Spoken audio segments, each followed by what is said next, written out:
Humanity's greatest invention wasn't fire, it wasn't language, it was us, the architecture of the mind that made civilization possible.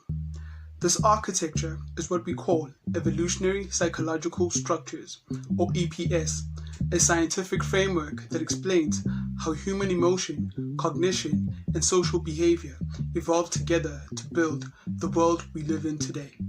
EPS is a bridge between biology, psychology, and sociology. It looks at how our brains, shaped by millions of years of evolution, created the emotional and cognitive structures that make us social beings.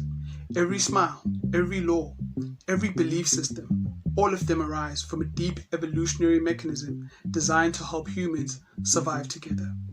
EPS asks one fundamental question: how did emotion become the engine of civilization?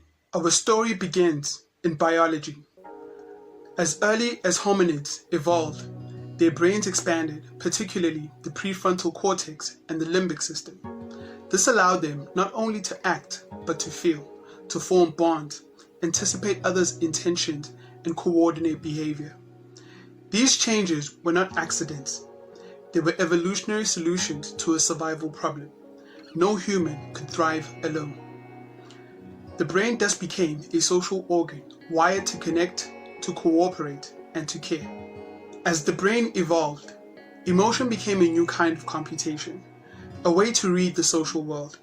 Through empathy and cooperation, humans began forming small tribes. At first, these tribes were held together by simple belonging, the comfort of being part of a group. But as groups grew larger, a new force emerged: identity. We no longer survived just as individuals, but as members of something greater, a clan, a culture, a belief.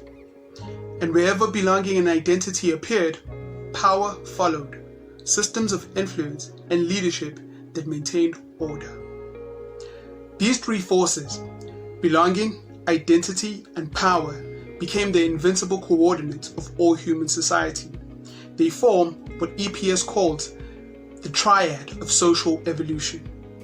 At the heart of EPS lies a simple but profound model: belonging, the drive to connect and be accepted; identity, the drive to define who we are within the group; power, the drive to influence, protect, and organize.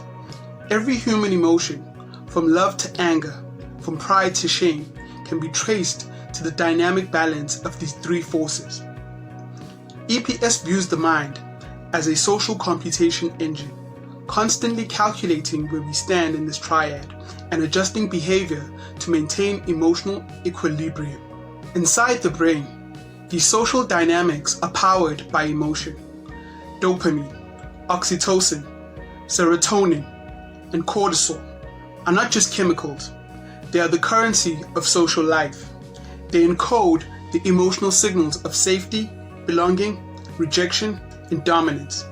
Through these signals, the brain manages three existential states: survival, protecting against threat; stability, maintaining social bonds; and quality, striving for meaning and fulfillment. EPS interprets emotion as a computational interface between biology and society, the code that converts feeling into structure and structure back into feeling. As humans mastered fire, agriculture, and technology, the EPS triad scaled up. Tribes became nations. Belonging became citizenship. Identity became ideology. And power became governance. Our emotional architecture didn't vanish. It expanded into the very institutions that now shape our world. In modern society, EPS operates through systems rather than faces: media, economics, technology. Even our digital lives are expressions of ancient emotional instincts: the need for recognition, belonging, and influence. In today's interconnected world, understanding EPS is not just academic, it's essential. Social conflict, polarization, and even technological addiction stem from imbalances in the EPS triad. When belonging fractures, isolation rises. When identity polarizes, division spreads. When power centralizes, inequality deepens. EPS gives us a language, a framework to diagnose these social tensions and design solutions rooted in how humans actually evolved to think and feel. The next frontier is emotional computation, creating systems that understand, measure, and even simulate the emotional logic of human behavior. By applying EPS, we can build technologies, policies, and cultures that align with the emotional foundations of human life, not against them.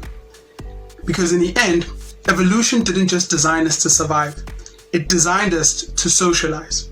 Evolutionary psychological structures remind us that emotion is not weakness, it's infrastructure. It is the invincible architecture that connects every human to every other across time and culture.